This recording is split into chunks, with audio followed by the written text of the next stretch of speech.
Olá, Adolfo Vaz aqui, sejam muito bem-vindos ao nosso canal de Direito e hoje, continuando nosso curso de Princípios de Direito Penal, falaremos sobre o grande princípio da intervenção mínima e seus corolários, suas vertentes, os outros princípios que dele decorrem. Mas antes de entrarmos no tema, eu quero pedir uma ajuda aos senhores. Curtam o nosso vídeo, se inscrevam no canal e compartilhem esse vídeo com seus amigos que se interessarem sobre o nosso conteúdo. É só essa ajuda que eu peço, 5 segundos do seu tempo, lá de cá nós falaremos muito sobre direito para os senhores. Então vamos lá, sem nos enrolarmos, sobre o princípio da intervenção mínima e seus corolários. O que eu quero dizer com seus corolários? Porque os autores, eles trazem, quando trazem princípios de direito penal, vários princípios, com vários nomes diferentes. E os senhores vão encontrar por aí nas provas vários nomes diferentes. Mas nesse curso, eu dividi em 3 grandes áreas. O princípio da legalidade, que nós já temos aula aqui no canal. Vou ver se coloco um card interativo aqui em cima para os senhores clicarem nesse momento, se quiserem assistir a aula sobre o princípio da legalidade. E princípio da intervenção mínima, que é a aula de hoje, e seus corolários, e depois nós teremos uma outra aula com o princípio da culpabilidade. Então eu dividi os princípios de direito penal em 3 grandes áreas, mas dentro dessas 3 grandes áreas eu falarei de outros princípios que a doutrina traz, que os manuais de direito penal trazem, só que estão, para mim, inseridos nesses 3 grandes princípios. Então os senhores vão saber de tudo, vão saber de todos os princípios que os manuais apresentam por aí. Então, por exemplo, hoje nós falaremos sobre princípio da lesividade ou da ofensividade, princípio da proteção de bens jurídicos, da integral proteção de bens jurídicos, princípio dos crimes de bagatela, o princípio da insignificância, princípio da fragmentariedade e princípio da subsidiariedade, que para mim são todas vertentes, são todos corolários, todos decorrem do grande princípio da intervenção mínima do direito penal. E sabe por que esse princípio da intervenção mínima do direito penal é tão importante para nós? Os senhores vão saber se ficarem comigo até o final. Então vamos lá, vamos começar. Eu disse na aula de introdução a esse curso que nós estamos dando que os princípios foram criados para limitar o poder punitivo do Estado. Então, se os senhores não assistiram essa aula, eu vou pedir para que o editor coloque um link aqui em cima para que os senhores tenham acesso a essa aula. Essa aula é de suma importância. Lá eu estabeleço as bases para que os senhores entendam a aula de hoje. É lá que eu vou explicar o que são princípios, o que são regras, a diferença entre eles, como eles surgiram, para que eles servem, e toda a fundamentação necessária para o entendimento da aula de hoje. Então vou repetir, está na aula, cliquem aqui e assistam. Hoje, falando sobre o princípio da intervenção mínima, é o que o nome já diz. Se os senhores já entenderam os fundamentos, assistiram a aula de introdução, eu disse lá na aula de introdução que nós resolveríamos os princípios basicamente pelo próprio nome deles. Então assistam a aula. É o que o nome já diz, princípio da intervenção mínima. O direito penal deve agir minimamente na vida do cidadão, na vida das pessoas. Por quê? Porque o direito penal é aquele que, de forma mais grave, atinge as pessoas. É o direito penal que pode restringir a liberdade de alguém. É o direito penal que vai determinar que uma pessoa use uma tornozeleira, que uma pessoa vá para a cadeia, que uma pessoa tem que se recolher nos períodos noturnos ou em finais de semana em sua casa. Então, o direito penal vai restringir sempre, de alguma maneira, a liberdade das pessoas. E por essa atuação do Estado ser tão grave, atingir de forma tão violenta um direito fundamental do cidadão, que é o direito à liberdade, é por essa razão que ele deve agir minimamente na vida da pessoa. E os senhores devem estar se perguntando, então, o que significa, na prática, essa intervenção mínima do direito penal? Como nós podemos entender se o direito penal está intervindo da forma adequada ou não, ou seja, se ele está respeitando a intervenção mínima ou não? Isso se dará em vários momentos, seja pelo legislador, no momento que ele fará a criação de leis, seja pelos operadores do direito, pelo delegado, pelo promotor, pelo juiz. Como que nós podemos saber se o Estado realmente está respeitando essa intervenção mínima? Quais são os parâmetros para entendermos esse mínimo do direito penal? Será que o direito penal está avançando aqui, está indo além do mínimo, ou será que o direito penal está respeitando o princípio da intervenção mínima? Como nós fazemos isso? Estudando os corolários, estudando as vertentes do princípio da intervenção mínima, começando pelo princípio da fragmentariedade. Vamos partir da ideia de que o direito, como um todo, regula a vida das pessoas em sociedade. Então nós temos vários ramos do direito, cada um vai regular um certo aspecto da vida das pessoas. Eu tenho o direito de trânsito, que vai regular o trânsito nas cidades. Eu tenho o direito de família, o direito civil, o direito empresarial, cada um agindo na sua esfera de atuação na vida das pessoas. E o direito penal, nesta mesma linha, vai ter uma esfera de atuação na vida das pessoas. Como estamos tratando de intervenção mínima, essa esfera vai ser a mínima possível. Então, quando nós falamos em princípio da fragmentariedade, é isso que os senhores têm que entender. O direito penal vai eleger, vai escolher fragmentos dos aspectos da vida dessa pessoa dizer, ó, desses fragmentos aqui eu cuidarei. Dos outros, os outros ramos do direito tratem de cuidar. Então eu pego o todo, é como se o direito penal olhasse para o todo, olhasse todas as relações jurídicas, todos os assuntos de interesse jurídico na vida de uma pessoa e selecionasse dentro desse todo fragmentos, dizendo, nesses fragmentos aqui, eu como direito penal vou agir. E quando eu falo assim, eu como direito penal, é uma figura conotativa, mas eu estou falando do legislador, no momento que vai fazer as leis, e eu estou falando dos operadores do direito, do delegado, do promotor, do juiz, do advogado, de vários entes que atuam no direito penal, na área criminal, né, que vão ter que observar essa intervenção mínima e vão ter que observar essa fragmentaridade, entendendo que somente nesses fragmentos, nesses pedaços das relações jurídicas que compõem a sociedade e as pessoas, é que o direito penal vai agir. Como é que eu entendo? Então, fragmentaridade vem disso, o princípio da fragmentaridade. O direito penal vai atuar em fragmentos da vida das pessoas, da vida em sociedade. Não vai atuar em todas as situações.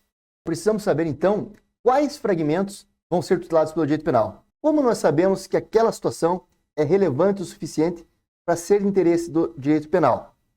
Para ficar mais didático, vamos pensar nos momentos que isso ocorre. Quando que isso ocorre? Ocorre lá no legislador, quando ele vai criar ou revogar crimes, ou seja, quando ele vai dizer que determinada conduta social é crime, ou quando determinada conduta social era crime e não deve ser mais assim considerado. Precisamos entender que esse legislador ele está agindo como se fosse a sociedade. Nós elegemos os nossos representantes e eles votam lá os crimes, as condutas que devem ser consideradas crimes ou não, como se fosse a sociedade escolhendo se aquela conduta deve ser criminosa ou não. Então esse é um primeiro momento. E nesse momento, essa escolha vai ser feita de acordo com o que a sociedade vive naquela determinada época. Então posso citar, por exemplo, para os senhores.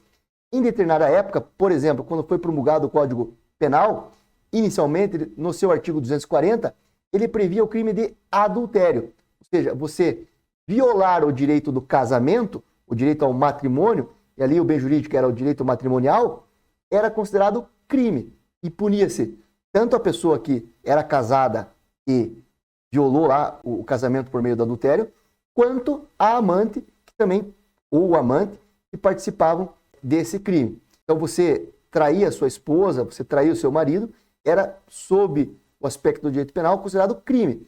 E na época, a sociedade entendia aquilo como crime.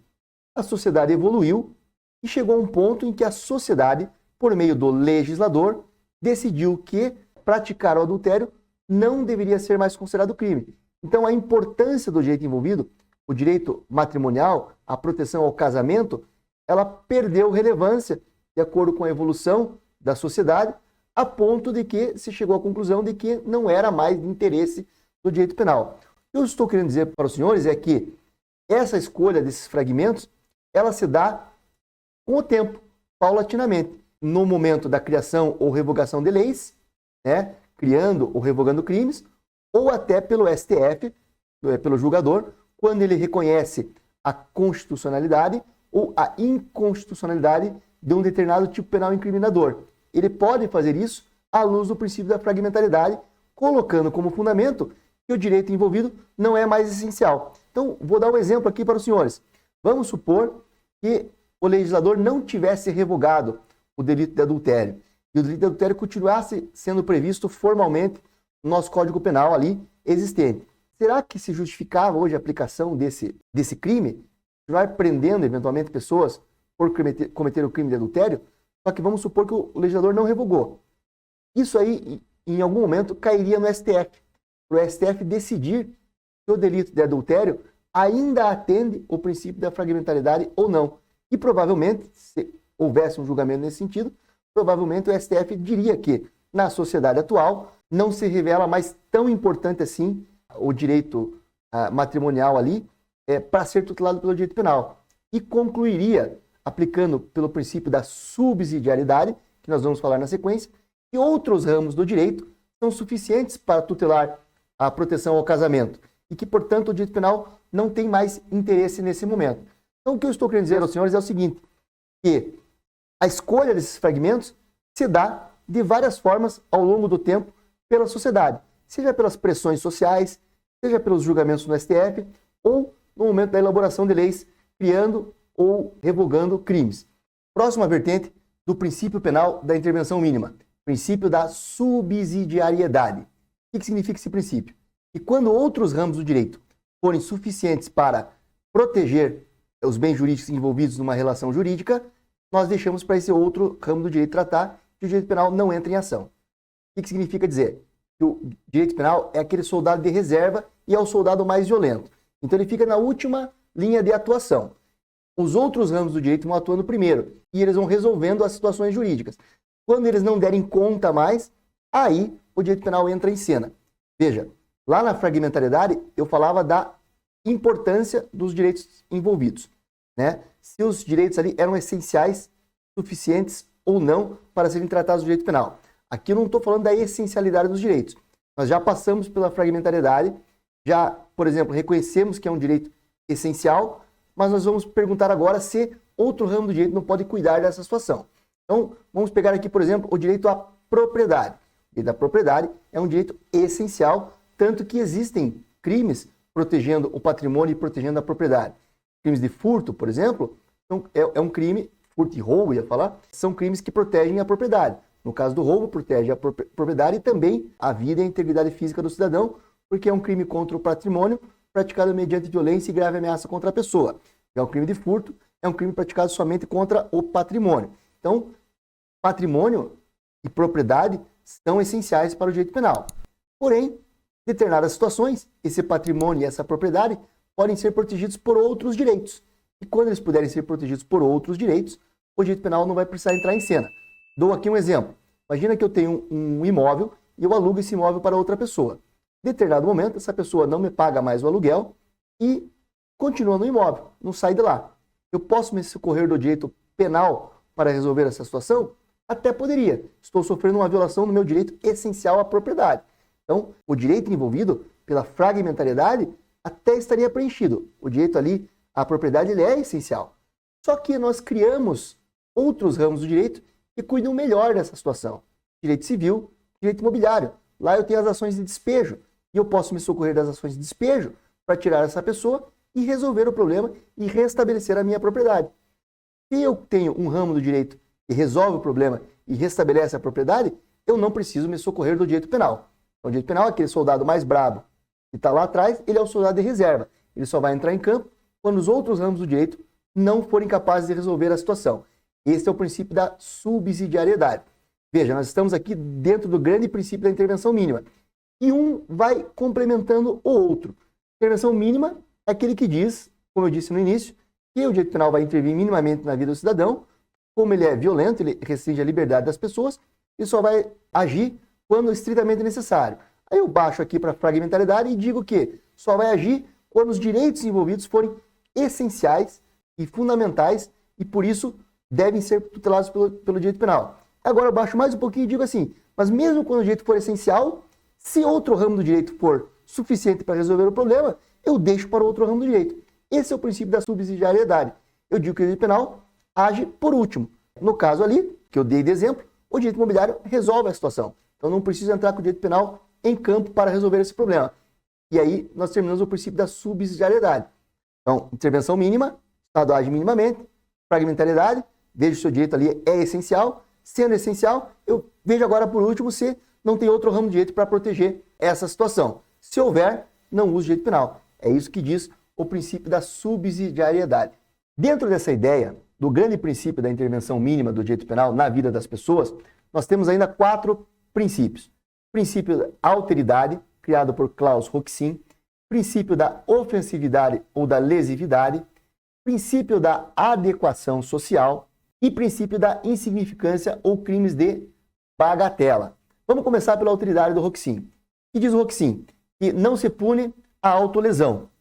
O que isso significa? Que condutas que firam apenas direitos da pessoa que as praticou não devem ser punidas ou tuteladas pelo direito penal. Então, se eu destruo o meu próprio patrimônio, ou se eu crio uma autolesão à minha integridade física, ou se eu violo qualquer coisa que viole apenas um direito próprio meu, essa minha conduta, ela está dentro da minha esfera privada de atuação e, portanto, ela não pode ser tutelada pelo direito penal, porque a minha conduta não ultrapassa e não atinge direitos de terceiros, de outras pessoas. Nesta mesma linha é o princípio da ofensividade ou lesividade. Esse princípio foi muito utilizado recentemente no STF, quando julgou a descriminalização da posse de maconha para consumo pessoal.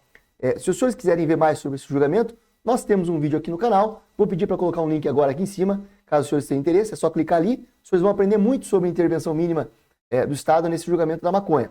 E lá você falou muito sobre o princípio da ofensividade ou da lesividade. Diziam os ministros lá que possuir maconha para consumo pessoal não expande para ofender direitos e bens de terceiros. Mesmo que havia até então um entendimento de que o artigo 28 da Lei de Drogas protegia a saúde pública. Nesse julgamento, eles chegaram à conclusão de que não havia proteção à saúde pública pelo artigo 28 e que o artigo 28 tratava tão somente da esfera individual da pessoa e, portanto, a posse de drogas para consumo pessoal não respeitava o princípio da ofensividade ou da lesividade. Não havia dano a direito de terceiros, nem risco de dano a direito de terceiros.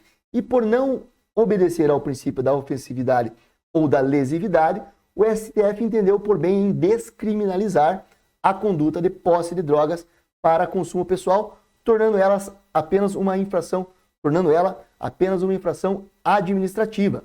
Nesta linha ainda, temos o princípio da adequação social. O que é esse princípio? Que quando a conduta não afetar um sentimento coletivo de justiça, nós vamos dizer que essa conduta é socialmente adequada. Ela até pode, aparentemente, preencher todos os conceitos, todos os elementos do conceito estratificado de crime. Parece uma conduta típica, antijurídica, praticada por um agente culpável. Mas, por ser socialmente adequada, nós vamos excluir a tipicidade dessa conduta. Isso pode cair na prova dos senhores. O princípio da adequação social importa numa causa supralegal de exclusão da tipicidade da conduta. Entende-se que a conduta é socialmente adequada. O exemplo mais citado nos manuais é o exemplo da mãe que fura a orelha da filha recém-nascida para colocar nela um brinquinho. Em tese, haveria aí uma tipicidade formal. A mãe lesionou a filha para colocar o brinco. Produziu uma lesão, né? Essa conduta não está abarcada por nenhum excludente de ilicitude. E a mãe é culpável. Então, tipicidade formal tem, ela é uma conduta que não está protegida pelas excludentes de ilicitude e praticada pela mãe. Então, teoricamente, a mãe deveria ser punida. Mas eu falei que ela está formalmente típica apenas, porque a doutrina entende, e a jurisprudência também, que não há tipicidade material, porque esta é uma conduta adequada socialmente. Entende-se que a conduta da mãe está dentro do que a nossa sociedade aceita. E nós estamos falando aqui do princípio da intervenção mínima do Estado. Eu disse aos senhores lá, no princípio da legalidade, que nós não podemos fazer analogias e nem criar causas para incriminar o agente. Mas nós podemos utilizar de princípios para afastar a criminalização de uma determinada conduta. Esta é uma hipótese. O princípio da adequação social afasta a tipicidade material de uma conduta e é uma causa supralegal de exclusão da tipicidade, no caso aqui, a tipicidade material. E por último, o princípio da insignificância ou dos crimes de bagatela. Também é uma causa supralegal de exclusão da tipicidade, no caso, a tipicidade material. Entende-se aqui a tipicidade como tipicidade formal e tipicidade material. Isso os senhores têm que entender melhor quando estudarem teoria do crime, então não vou me aprofundar nesse tema, mas nós temos tipicidade formal e tipicidade material para podermos dizer que uma conduta ela é típica. Então, o princípio da insignificância ou dos crimes de bagatela afasta a tipicidade material. Só que para nós analisarmos o princípio da insignificância, nós temos que analisar no caso concreto, ver se os requisitos do caso concreto são preenchidos de forma satisfatória a que realmente se entenda que ocorreu a insignificância ali. Assim, em termos conceituais, o que é o princípio da insignificância? Há uma violação de um direito, só que essa violação ela é muito pequena, insignificante, a ponto de que entenda que não houve uma violação material daquele direito e não houve, portanto, então, a tipicidade material. Mas quando que nós saberemos que isso ocorre? somente no caso concreto, analisando as circunstâncias do caso concreto. E a jurisprudência do STF e do STJ nos trouxe requisitos para que a gente possa analisar. E é isso que vai cair na prova dos senhores. Esses requisitos criados pela jurisprudência para que nós possamos averiguar no caso concreto se houve ou não esse princípio da insignificância. Ele pode ser aplicado ou não no caso concreto. Nós vamos ver isso na sequência. O reconhecimento ou não do princípio da insignificância no caso concreto se dá por meio do preenchimento desses requisitos objetivos e subjetivos criados pelo STF. No entanto, os senhores vão ver que esses requisitos eles se misturam. Eles estão sempre falando mais ou menos da mesma coisa. Então, eles só devem ser utilizados como um norte para que nós possamos, no caso concreto, verificar se devemos ou não aplicar o princípio da insignificância. Se os senhores estiverem diante de uma prova objetiva, é muito provável que apareça essas 4 frases aqui que eu vou ler para os senhores, que está aí na tela. Isso é muito comum em provas objetivas.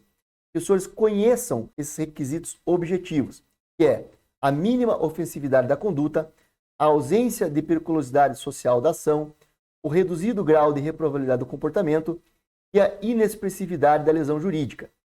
Então, muitas vezes vai estar lá esses requisitos escritos na prova. E os senhores têm que sabê-los para poder responder. No entanto, às vezes pode ser apresentado um problema para os senhores. Aí os senhores têm que avaliar esse problema e aí ter o discernimento para chegar à conclusão ali se reconhecem ou não. Então, vou dar um exemplo para os senhores de um julgado aqui do STJ, de relatoria da ministra Maria Tereza de Assis Moura, que não reconheceu o princípio da insignificância. Numa situação em que era uma situação de furto, o valor subtraído era muito pequeno, mas ela entendeu que a conduta em si era altamente reprovável. Ou seja, a linha C ali, reduzido o grau de reprovabilidade do comportamento, o grau de reprovabilidade do comportamento não era reduzido.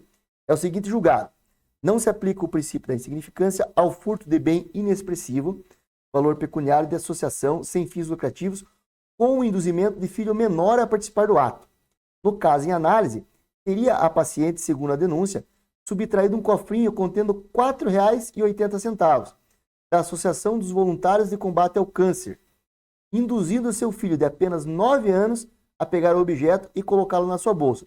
Então, aqui, senhores, nós estamos diante de um caso concreto em que o valor subtraído é muito pequeno, R$ 4,80. Então, inexpressividade da lesão jurídica, poderíamos entender que existe. E o valor realmente é muito pequeno. Mas olhem as circunstâncias do crime. Foi praticado contra uma entidade que fazia combate ao câncer e foi praticado com a mãe incentivando a criança de 9 anos a subtrair esse bem e colocar na bolsa. Então é a mãe ensinando o crime para o filho. É uma conduta que entendeu-se que há alto grau de reprovabilidade nesse comportamento. Então, portanto, não se poderia reconhecer o princípio da insignificância neste caso concreto. Então, é o caso concreto que vai dizer para os senhores seguem esses 4 parâmetros ali, esses 4 nortes, esses requisitos objetivos, né?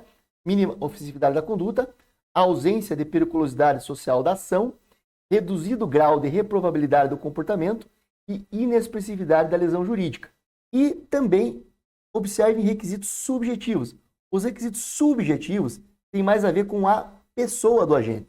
Então, por exemplo, um reincidente, alguém que já foi condenado por crime, ele pode ser beneficiado com o princípio da insignificância ou não. Neste caso aqui, há divergência na doutrina. Há quem entenda que a reincidência impeça o reconhecimento da insignificância e há quem entenda que a reincidência não impede o reconhecimento do princípio da insignificância. E no STF, nós já temos julgados para os dois lados.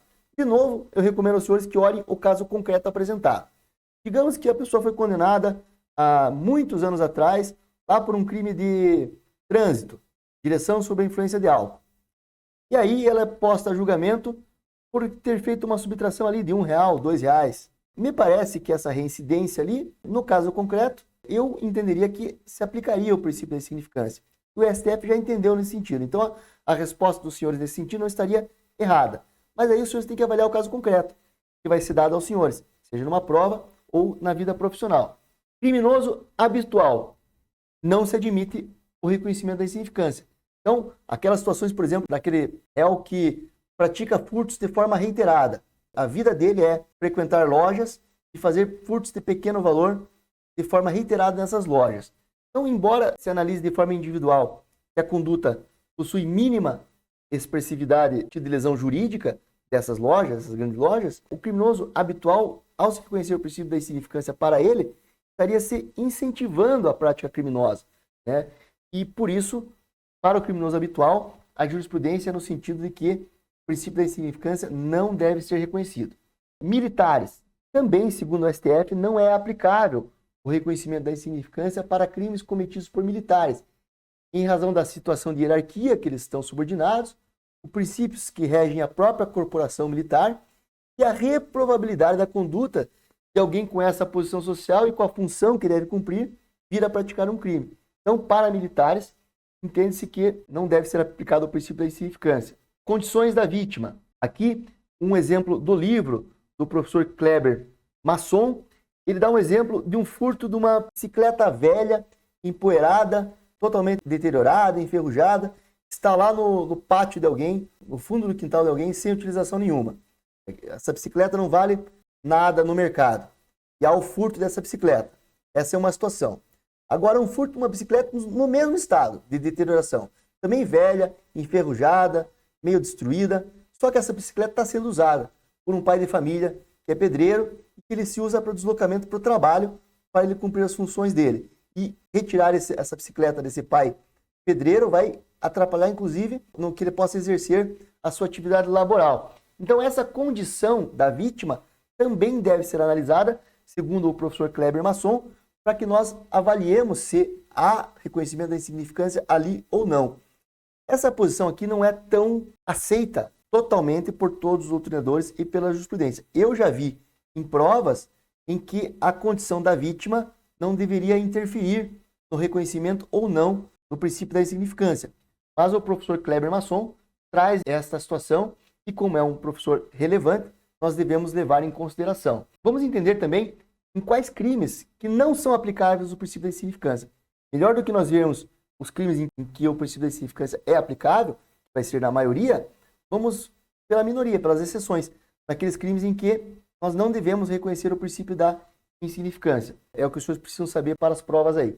Crimes hediondos e equiparados, tráfico de drogas, torturas e terrorismo. Então, a própria lei resolveu dar um tratamento mais grave a esses crimes. Então, ela traz a lei de crimes hediondos, dizendo que esses crimes serão considerados hediondos. E o crime de tráfico de drogas, tortura e terrorismo é equiparável ao crime hediondo. Então, se a própria lei elevou o grau de reprovação na prática de determinadas condutas, considerando elas hediondas, nós não podemos reconhecer um princípio para aliviar essas condutas. Então, a esses crimes não é aplicável o princípio da insignificância. Também é inaplicável em crimes que envolvam violência ou grave ameaça à pessoa. Não é aplicável também em crimes contra a administração pública. E aí nós temos uma súmula 599 do Superior Tribunal de Justiça nesse sentido, que não cabe a aplicação do princípio da insignificância para os crimes praticados contra a administração pública. Não cabe também o princípio da insignificância nos crimes de violência doméstica e familiar contra a mulher. Nesse caso, nós temos são crimes que são praticados na modalidade de ameaça ou de grave ameaça contra a mulher ou na modalidade de lesão contra a mulher. Então, só por isso já não seria aceitável o princípio da insignificância. Mas os senhores precisam saber que existe uma súmula nesse sentido, porque isso pode ser cobrado dos senhores. É inaplicável o princípio da insignificância nos crimes ou contravenções penais praticados contra a mulher no âmbito das relações domésticas. Crime de contrabando, também a jurisprudência entende que não é aplicável o princípio da insignificância. Crimes contra a fé pública, crime internacional de tráfico internacional de arma de fogo, evasão de divisas. Então, nesses aqui, já há julgados consolidados, no sentido de que a insignificância não deve ser reconhecida. Crimes com a jurisprudência dividida. Porte ilegal de munição. A posição jurisprudencial é dividida. Alguns julgados admitindo o princípio da insignificância e outros não.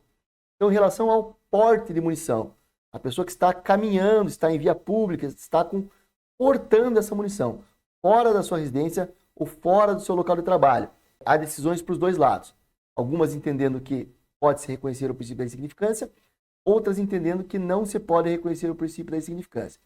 Já em relação à posse de munição, ou seja, a pessoa possuir na sua residência munição de forma insignificante, o STF já reconheceu a aplicação do princípio da insignificância em um caso em que o agente possuía uma única munição de calibre 7,62.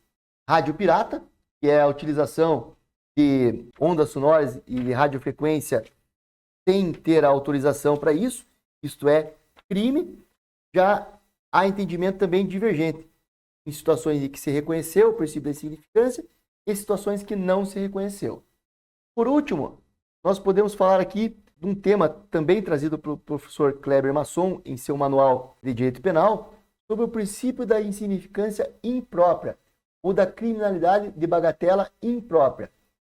Não existe previsão legal no Brasil, mas a doutrina reconhece como causa supralegal de extinção da punibilidade.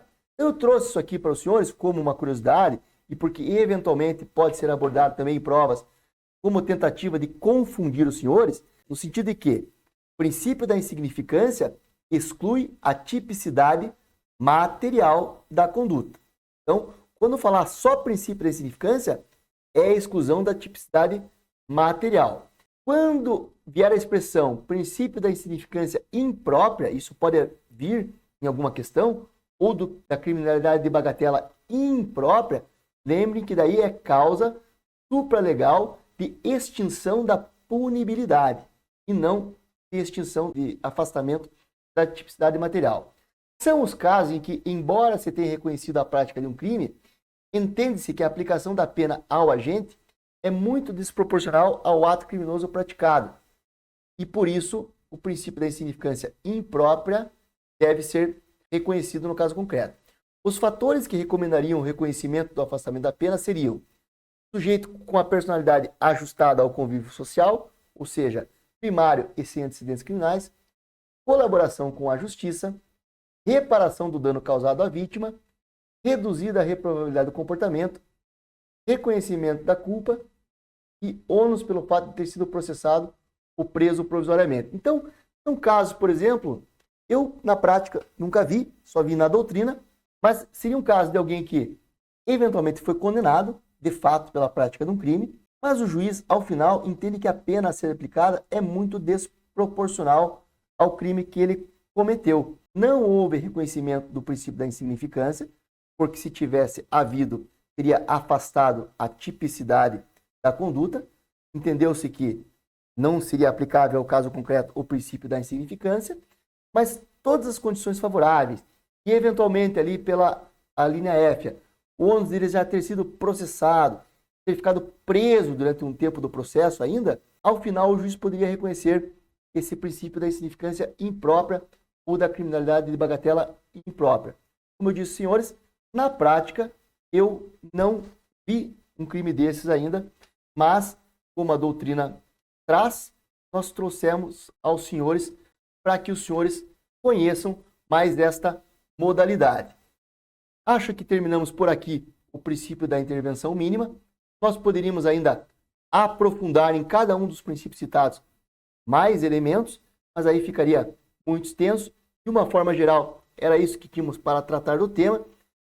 Caso os senhores queiram, comentem aqui embaixo, desejam o aprofundamento de algum dos princípios citados nessa aula, que nós trazemos para o canal esse aprofundamento. Se ficaram comigo até aqui, vou pedir mais uma vez que se inscrevam no canal, curtam o vídeo e compartilhem com seus amigos e assistam os demais vídeos do canal.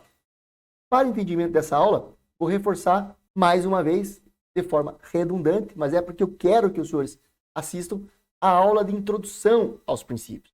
Ela é fundamental para o entendimento perfeito desta aula aqui da intervenção mínima. A aula de introdução é onde os senhores aprendem princípios de direito penal. Depois os senhores só vão entendendo os conceitos de cada um dos princípios. Mas os fundamentos dos princípios estão lá na aula de introdução. Para mim é a aula mais importante. Recomendo fortemente que os senhores assistam. Então, agradeço quem nos acompanhou até aqui. Deve estar aparecendo agora aqui em algum momento recomendação de vídeo para os senhores. E essa aula que eu citei deve estar aparecendo aqui. Cliquem e assistam. e até o próximo vídeo. Bons estudos aos senhores.